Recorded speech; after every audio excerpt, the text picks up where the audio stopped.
Can you please tell us your name? John. Whole name? Yeah, whole name. John Russell. Okay. John, can you take me back to that day when Mount St. Helens erupted? Can you describe Mount St. Helens? What? Wait. Mount St. Helens. It's brought back memories. Okay, can you tell me what you were doing before Mount St. Helens erupted? Dad, stop! Before it erupted. Reflex. It's a reflex. Before it erupted? Yeah. I was in university, Washington State, and it was during the spring. We were north of the university. The university is about 80 miles south of Spokane, just along the Idaho border. It's about 300 miles to the east of Seattle.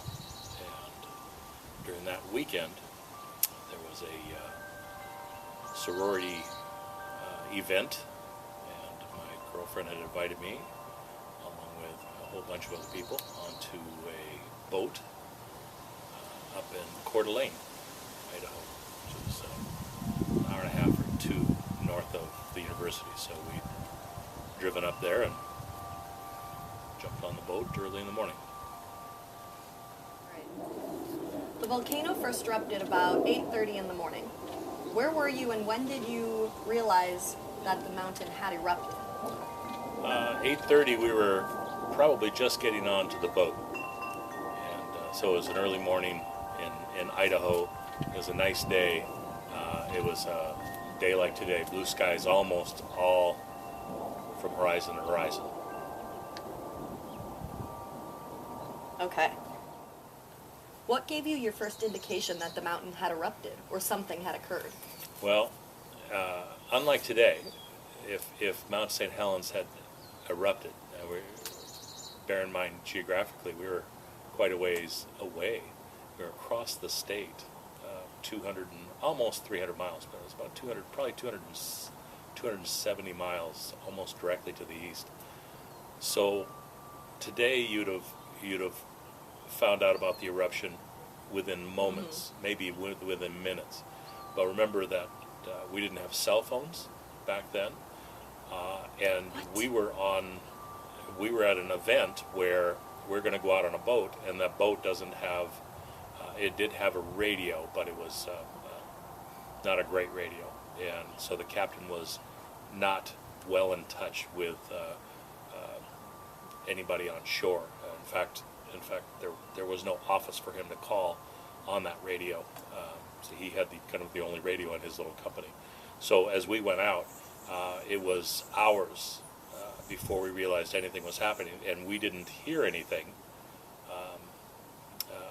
Even as we saw the first effects of the volcanic explosion. What did you see? What exactly did you see? So imagine us on a. It's one of those lakes that just goes on and on and on. You could go all day long, and we were on for several hours, as I recall, on the boat, and we would. It wasn't a big lake, as in like a crater lake. It was. There were lots of turns, and you're always fairly close to shore, but you just meandered back and forth, and we'd already gone out several hours. Didn't see anybody out there. There's cabins every now and then again, but that was it. And then to the west, almost on the horizon, we noticed what looked like clouds starting. They were dark, but unusual because the entire sky was blue except right at the horizon. So as the clouds gathered and increased, they started to come towards us in the east, but they rose like a curtain. Really, it was totally consistent from the north part of the horizon to the south part of the horizon, and coming straight to us. So it was really odd. And when it got up to about 10 o'clock or 10:30, you notice that it was you just hadn't seen anything like that before.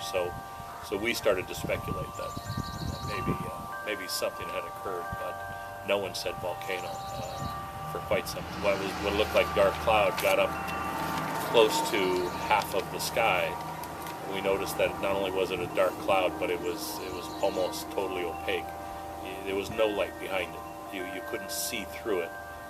So it was unlike any other cloud. So we got as that curtain of darkness came up and over the top of us, almost from the time it was at about 11 o'clock till just about straight over the top of us, we started to notice that there was tiny particles falling from the sky. By the time we got to the cabin, there was probably a foot of ash everywhere. And this is, if you've never been in an ash fall, it gets in your eyes, and it hurts because it's like a cinder.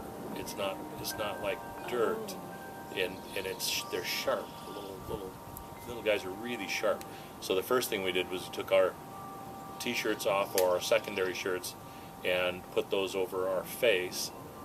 So everybody was wrapped up, and those of us who got glasses and beanie or any kind of hat pulled that down as far as we could, and that's what we were all walking. And so we probably looked a little odd going. But one other thing that's I think people find interesting is that the ash itself coming out of the volcano, it was extremely light, even though it was tiny, sharp particles, and there were lots of them. And as I said, there was already almost a foot where we were. As you walked through it, it was like baby powder. And so as you walked through it, right behind you, it would rise up to 10, 15 feet in just a cloud. So we found that we had to, when we walked, we all had to walk almost in a line horizontally like this, because anybody who was behind somebody, they would be immediately inundated with all the, not only the ash that was falling, but also the ash from the person in front of you was going up and covering you, and you couldn't see. At about 5 days, we decided we're going to make a run for it. Not everybody did, but we were going to make a run for it. So I happened to have my brother's car. It was a little orange Vega, and I decided I'm going to take that. I took 4 of us in my car, and we had several other cars. We decided we were going to have to go out together, and we headed south. And it was 80 miles, but it ended up taking us hours and hours. Looking back, what do you remember most vividly about that day? On that particular day, the feeling of powerlessness and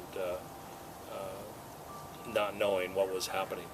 Here's a volcano going off, and we're directly in the path of it, but we had no idea, and had no idea what we were supposed to do in that kind of situation. There you go. Thank you so much for sitting down and taking the time to speak with me. I really appreciate it.